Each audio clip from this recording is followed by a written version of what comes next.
Hey, my name is STIX and welcome back to another weekly bite of MMORPG news video, where we talk about the latest news, the latest drama, the latest releases, announcements, all in one very easily digestible format. We have a lot to talk about, so let's just go ahead and jump right in.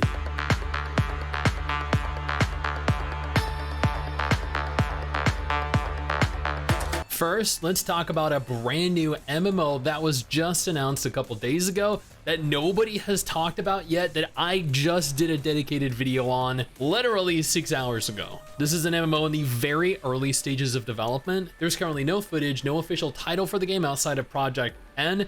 They have received $2.2 million in seed funding and are comprised of several developers that worked on the Decaron MMORPG from all the way back in 2004. Next, we have PSO2 New Genesis. They announced their latest update coming in October 2023, featuring roughly what you'd expect: new features, improvements, more story, more outfits, additional content. They're collaborating with the Spriggan anime as well, which is admittedly something I don't even remember Spriggan being a relevant anime. Like, who here even watched Spriggan? My god. CorPunk, the MMO that raised $1.2 million on Kickstarter, actually opened their pre-order store for players that are interested. When I go and attempt to click the link, it opens a Discord link, so apparently their store is only available via Discord. Kickstarter rewards are apparently only going to be available on the pre-order store until October 9th, so that's roughly a week from now.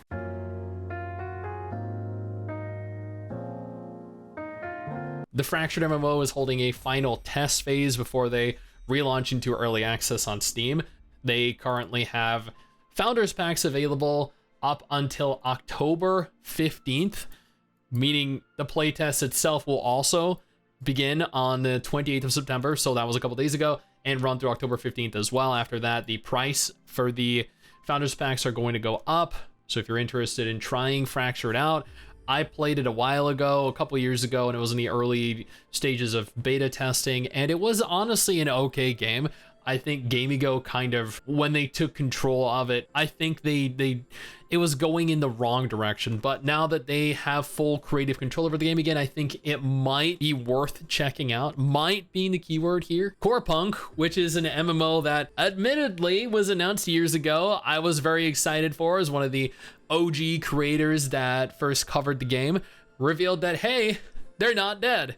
And they're actually also holding a 21-person test phase on September 30th, which is actually a couple days ago. So they held a beta test on September 30th. They also stated this is for their EU West servers. There was a visual NDA in place, which means that people couldn't share or disclose what they saw. They have upcoming tests as well. They go on to state that they are still aiming for early access in December, which is just a couple months from now, and they're going to be holding test phases on a monthly basis, which is good news. Victis has their brand new update that went live, featuring an entirely new raid. Yeah, Victis is still getting updates and still getting new content. Pax Dei is actually holding an alpha test this month. I know, people were kind of wondering what happened to the game. They came out of nowhere. There were numerous videos that released on it from a bunch of different content creators, totaling probably millions of views. There were a lot of eyes on it, and then just silence until September 19th, when they confirmed that they are going to be releasing an alpha test phase in a few weeks, which is great news, because that means we're going to be able to get into the game and test it out and see what it really looks like and see if we really should be getting excited for it. Although it is also an alpha test, so bear that in mind. There are going to be a lot of bugs. Things are going to be very rough around the edges, and admittedly, the game is probably going to change quite a bit between now and when it's actually fully playable and realized. Throne and Liberty is actually holding their technical test, their global technical test, until October 3rd. I've heard a lot of interesting things from the technical test. I've seen some interesting things from the technical test. I'm not really allowed to disclose all that because of an NDA that I technically didn't sign, but I don't really want to get in trouble with Amazon. I will note, however, that it is public knowledge that they removed the autoplay from the game, And from what I've seen, and I can't believe I'm saying this, they really shouldn't have. Yeah, the game is built around the autoplay, and without it being there, you're forced to do the autoplay grind manually. It's fucking horrible. Nightingale, which was originally an MMO, then became a survival game, and is now a survival game with like MMO aspects, held a September developer update video where they acknowledged that the game has been delayed numerous times, this time being delayed into February. February will of course have the early access launch. They've made a lot of adjustments and alterations to the game leading up to their early access. For those of you that are still interested, I know less and less people are over time. New World, interestingly enough, ahead of their next big update, adjusted their system requirements, increasing minimum recommended requirements. So it's probably going to be a little more resource heavy than the current iteration of New World, which is good for me and MRSSSTIX and people with decent to good computers, but bad for people that don't have good computers. Mortal Online 2, I think roughly about a year ago, they announced that they were actually redesigning their game in Unreal Engine 5, and as of September 28th, made a blog post going on to showcase their progress over the course of the last year. They have a VOD coming soon. They have Q&A planned. They go on to state that as far as we are aware, Mortal Online 2 is still on track to be the first MMORPG running on Unreal Engine 5 with a planned release time at the end of October 2023, which is very exciting for us.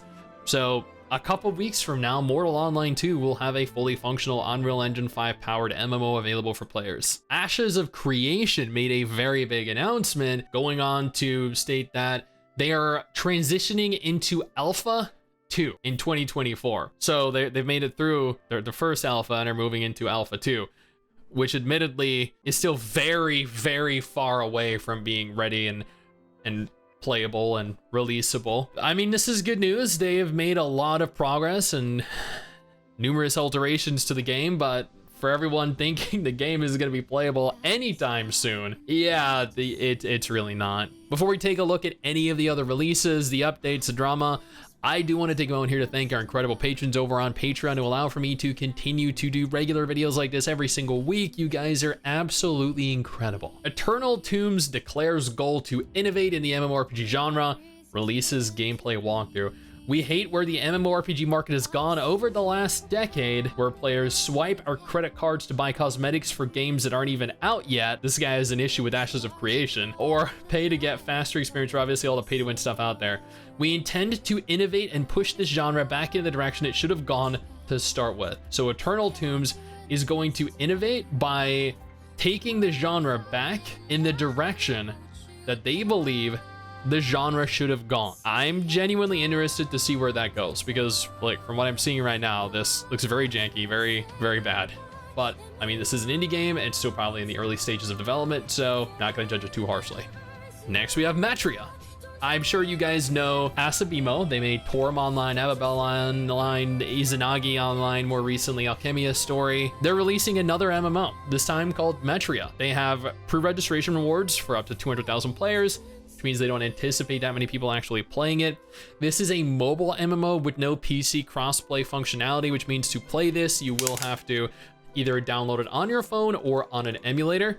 I have seen the UI and the gameplay, and honestly, for a mobile MMO, it's not bad, but for a PC MMO, it's fucking horrible. Bigcraft is an MMO that touted themselves as being something like none other. And I remember doing a dedicated video on this at some point last year. I didn't think they were really gonna make it that far through the development process, but they did, and they are announcing their alpha test phase, which players are gonna be able to sign up for and play ahead of release. And I mean, alpha is still very early in the stages of development, but the game looks freaking beautiful, and that is great to see. I always support when I actually see genuine progress in a game. And finally, Blue Protocol appeared at the Tokyo Game Show in 2023, and there were a few announcements. One, Blue Protocol is going to be launching onto the PS5 and Xbox platform in winter 2023 in Japan. It is going to be fully cross-play functional and compatible with cross-save confirmed, meaning PS5, Xbox, and likely PC are all going to be interchangeable and interconnected, so you can play with your same account on any platform. I see no mention of the Switch here. Thankfully, there's no mention of mobile. No mention of PS4 either, though, or global for that matter. Chapter 4 is also on track for release too, so they're looking to expand the story, hopefully push out more endgame content and more to actually do in the game. And that is everything. That is all the news that mattered to me, that I knew about, that was of any importance really over the last week or so. If you want to stay up to date with anything and everything concerning the MMO genre, I urge you to go ahead, subscribe to the channel, and if you're interested in something to play, go ahead, maybe click one of the videos on screen right now. They might have something that interests you a little more.